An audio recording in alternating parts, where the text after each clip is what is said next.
So the reading of the cards, this is going to be glitch free, I'm hoping. The spread, I thought it was going to be 5 and then another card wanted to jump out, so it's 6, so it's basically a cross, or the rosy cross on the back of the card, right? You maybe work with this deck, maybe don't, doesn't matter. So it's a cross, and there's 1,000 oracles. Life is a living oracle. So, intakes of drinks. This one says, invite a friend for congeniality. Congenial feelings, a friend, and I feel honoured and respected, and to be asked by you to do a reading, because I really respect your work as well. So, shall we do it then? We'll start at the bottom of the cross. First card we have is, how's the lighting? Not the best, right? But you can read, you can see. Clean the screen, maybe. Failure. So we have the 7 of discs, and it's interesting. So this is like a shadow wound card for you in some regard. Which is interesting, like 7 numerologies. I don't need to explain too much to you. So the wealth and gain of a particular nature in your past hasn't led you where you wanted to go. It's actually led to disappointment and a sense of unfulfillment, and that's sort of a shadow wound. So like our achievement, our thirsting after the material, the security of the material, can then be highlighted. A shadow can be highlighted as cast into light as a failure, like our illusionary dreams of what we chase bring us happiness.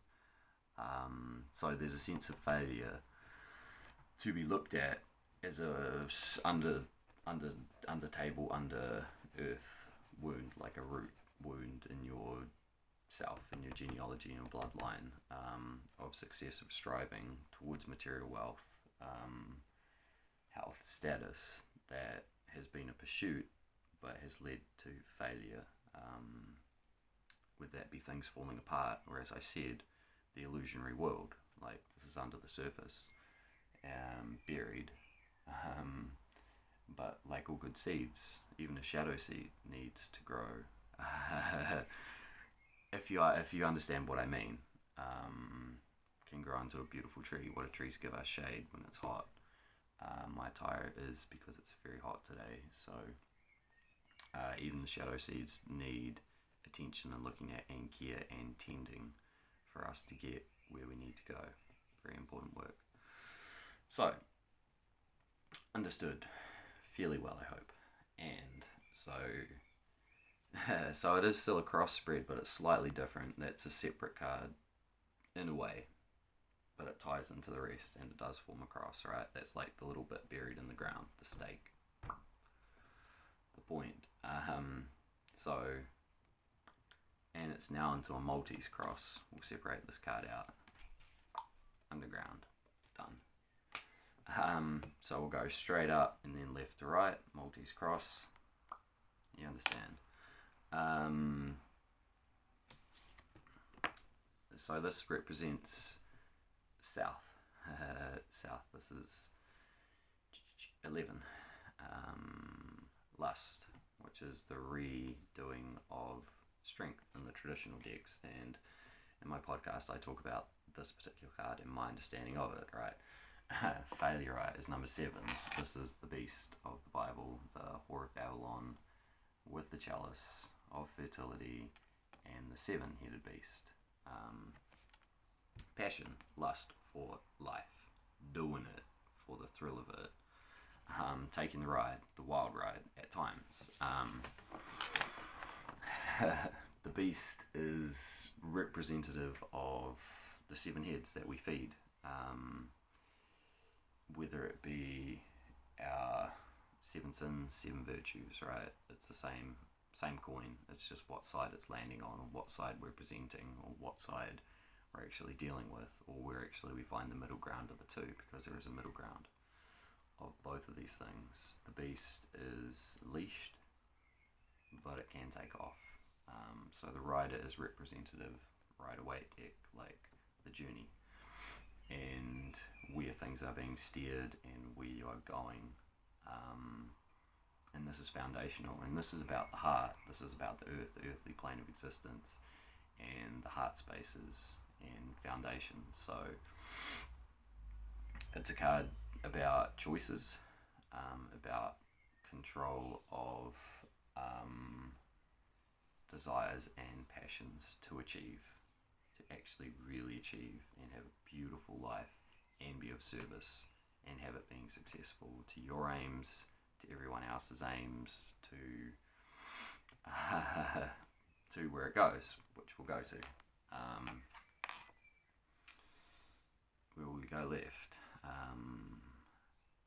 We'll go straight up, right? We'll go straight up and then left to right. That's what I said. So that's at the bottom. That's the south place of your compass, right? And your heart is following your passions, your truth. Even if it can be a 7-headed beast, right? You've still got to learn how to navigate all of those heads in harmony to direct the beast that you wish to journey with and achieve things with. And a bit of a scorpion tail at the back, right? When you need it, for advice, right? And it's almost like that's hindsight, right? We can get advice from the past, from hindsight, from mistakes. And if we're not ever prepared to look back and have those conversations with ourselves, we're missing out in ways. So we'll move to the center, which is representative of you in the center of the compass, right? So now we have the, apologies for the writing, but the picture tells the story the best. This is Ace of Cups. It's such a beautiful card, the artwork. Ace of Cups. What do I say? Like, to that card is the one chalice, and if you jog your mind back, hindsight, rewind the video, it's directly above 11, 1, 1. 2 ones have joined to become 1, 1. In cups, the fertility of your womb of creation, which the figure is holding in the lust card above her head, is the chalice of life, of creation, of desires, that energy, very powerful. And so in the center of you is that vessel that can hold that light, right? And that light wants to go straight up. Straight up. That's a powerful, powerful energy. You understand one energies, right? Of course you do. Very powerful. And it has boom, boom, boom, 2 handles, one going left, one going right, to hold, to wield in a way, to wield, to hold, to direct, to tilt as it may need, right? If it's fixed, it can be fixed, but with the work you do, being too fixed isn't going to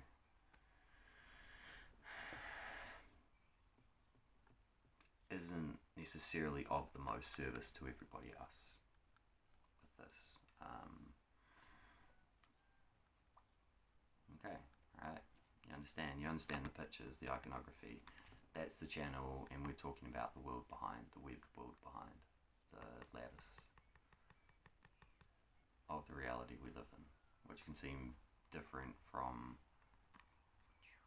your channels, right? So there's a foreground, background channel, and you have to mediate, bring from there to there,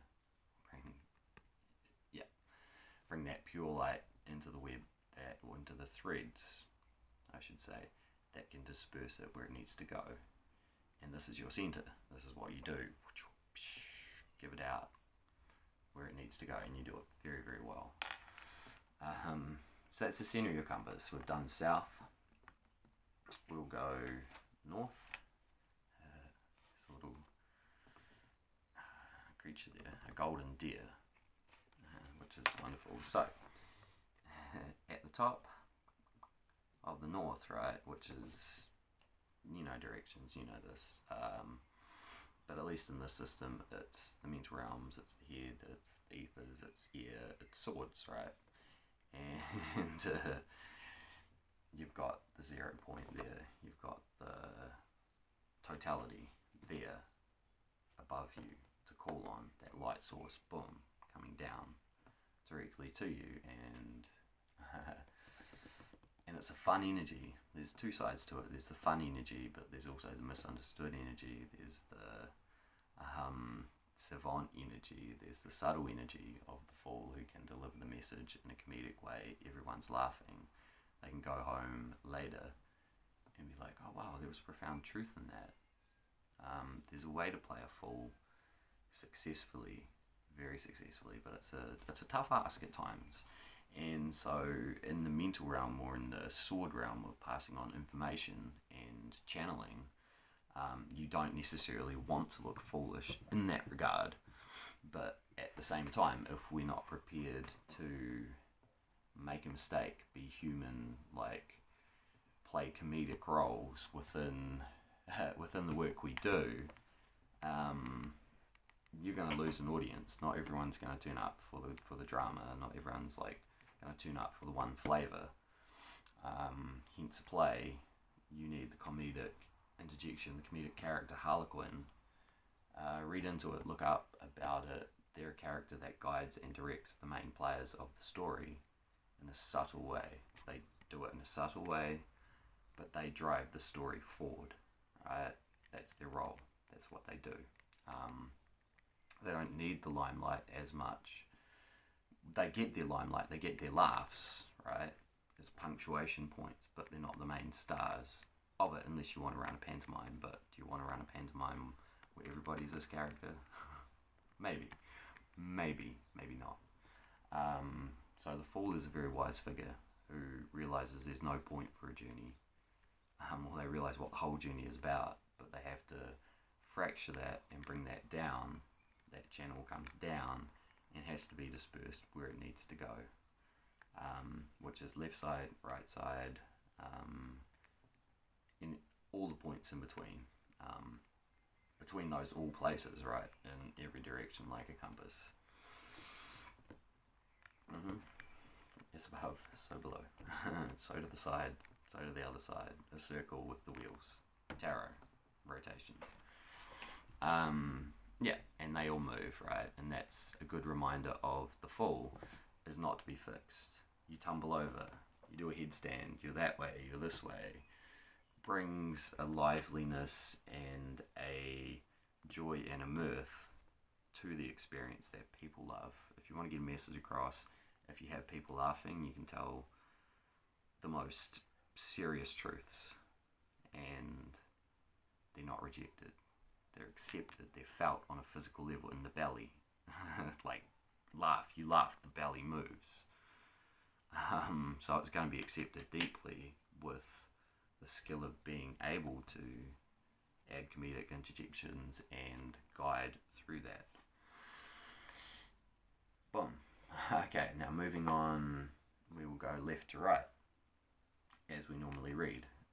So, 2 rose bushes outside where I do these cards. On the left side, there's 1 rose bush, and it's boom, it's in bloom. The whole plant is in bloom and is opened.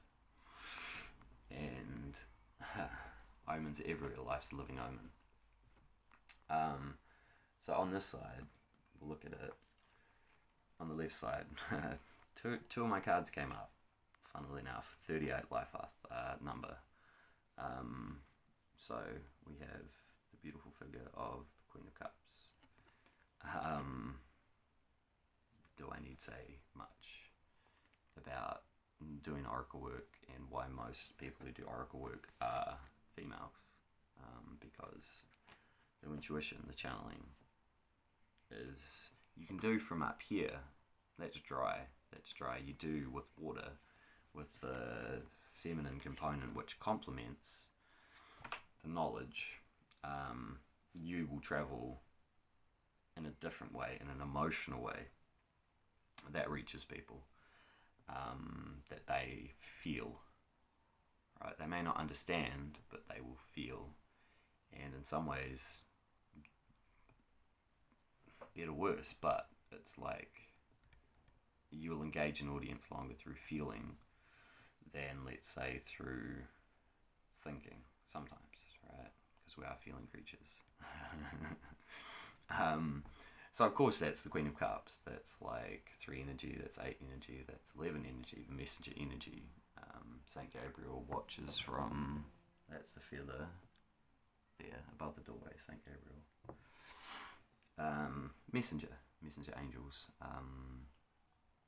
And that's a path you've taken, right? Or you've known, and you work very well. It's successful, right? It is successful. That is very successful for you. Or the results are obvious, let's say. The results are obvious. In doing so, it creates growth. You see it, boom, you trust it, you understand it. It comes naturally to you, and that's the East. And the weird thing is, like, it comes naturally to you because that's the West, because that's the place, that's the home. Don't get your East and West confused too much. They'll travel to each other, they complement each other very, very well. But you understand the left, you understand positionings, you understand pillars. You're fine with all of those concepts, especially if you do tarot, especially if you've looked into Tree of Life, all that stuff. It's a strength. It's a massive strength to have a half of that in your creation or in your reading. What can I say? Like, that's a point to celebrate, to really celebrate and feel. Like, the thing is, you can do it dry, a reading, right? But if you're feeling the reading flow from you, the other person feels that energy, that wave, that exchange. Because it's theirs as much as it is yours, or it's shared, and it has to be gifted in a sharing manner. What are we talking about? Invite a friend for congeniality, in a congenial manner. And especially when you're dealing with heavy topics, when you're, as they come up, that's why people go and get readings and pay money for them, because they're dealing with some hairy things, some hairy, scary, serious things. So to have an emotional awareness that you can filter through you and feel is really good. Is such an asset, and serves you, even if it can be draining and taxing. But you understand how to work with that and clear that and release that, right? That energy has to go back out. We can't hold it too long within us. We need our release procedures, so that energy that all pours into the center, the Ace of Cups, of yourself, like, you can feed it downwards, right, to nurture that shadow seed, which is failure, and you can germinate that into something different, because the shadow will grow.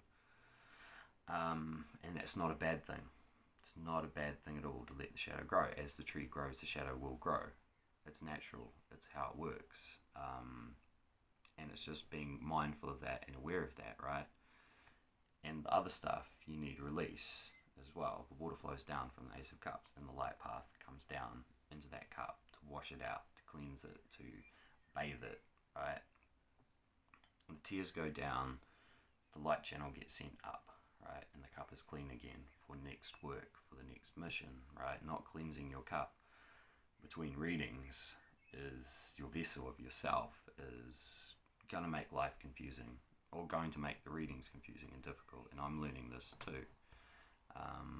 So being very aware of that, especially if you're dealing with multiple clients in a day or etc. So the release is through the head, So like imagine a circle, a hollow, a halo, whatever, a portal, and gift it back out and be like, that light that came in, gone, done, back to the fall upstairs, the fall on the hill, up there, can deal with it, recycle it, put it where it needs to go in its right place. So, last card. Cool, gonna wrap this up in less than 30, hopefully, that was my ambition. It's on the right side, outside where I have been doing tarots and sitting. There's another rose, closed bud. Almost there, right? Getting there for opening. Green growth, beautiful. Not ready to open yet for some reason. But getting there and not far off. So, growth potential, right? What we look for and what we're feeling definitely in a 5 year is growth potential. Where is this going to take us? Where am I going to go? Where's that expansion needing to happen direction wise? Where do I focus to and work and put energies into to blossom, right? So we have number 2, High Priestess. So your numbers are very interesting. 11, 1, 0, 11 or 38, and 2. And zeros, ones, twos, with a bit of 38. What do I say about the High Priestess? She works in beautiful harmony with the Queen of Cups, but she's a very different creature, different mistress, different master, different being, different energy, right? And but she is the master of a lot of things, right? And she knows she is, and it's unashamed. It's like she is teacher of the secrets, of the darker secrets, of the secrets behind the lattice work of our world, behind the matrix.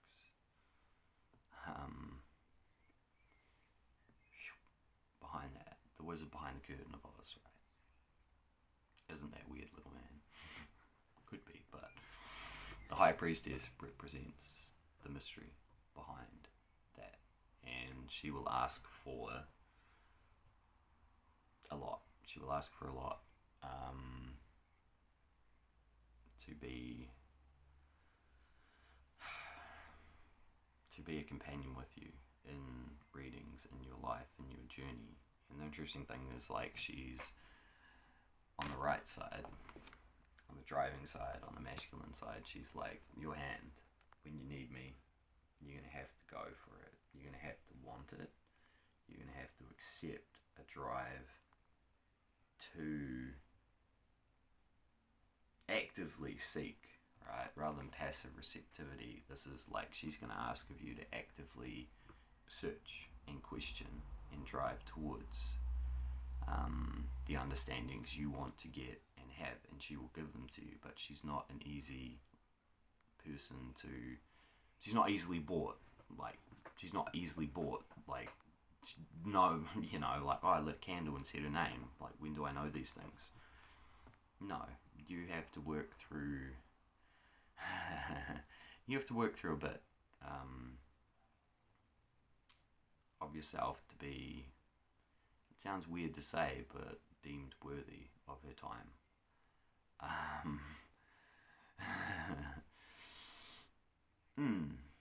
Right? Because she's not going to waste her time. You've got to earn and go on the journey to even meet her. She's waiting. She's always waiting. But you are asked to actively seek towards, I was going to say the Dark Priestess, the High Priestess. You're going to have to pull her towards you, or move yourself towards her,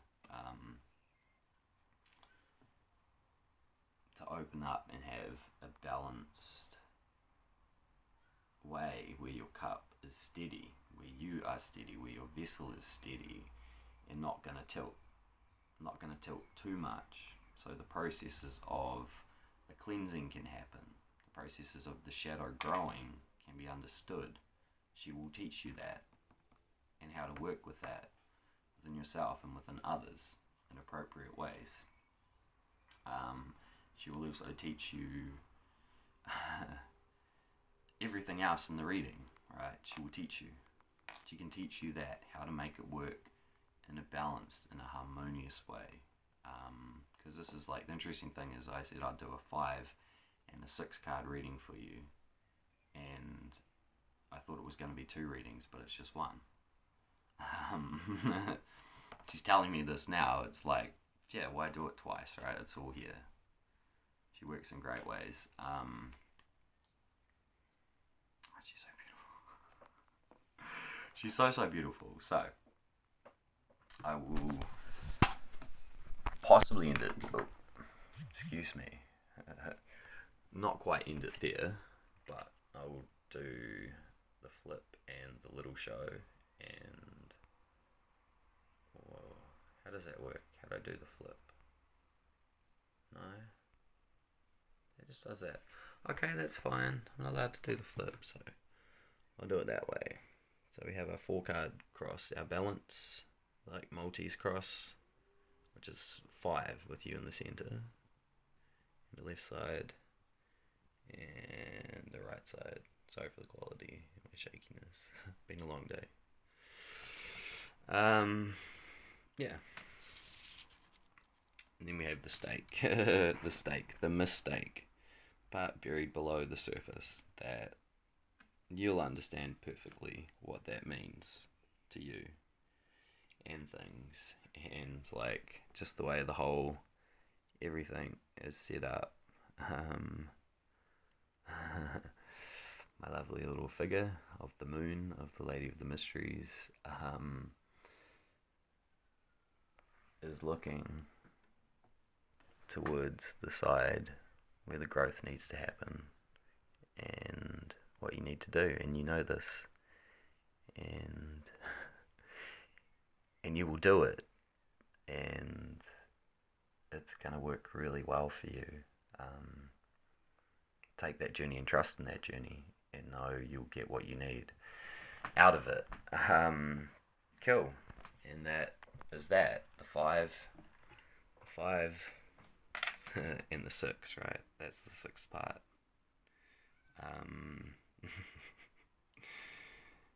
Yeah, if that makes sense to you.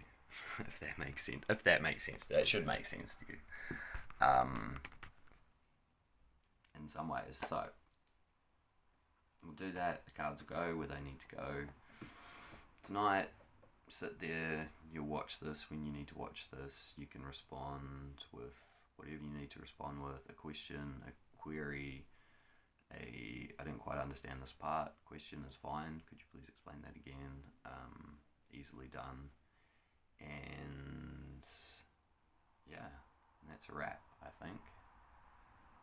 Yeah, sunset's happening soon, so I'm going to go have a time with that. So thank you.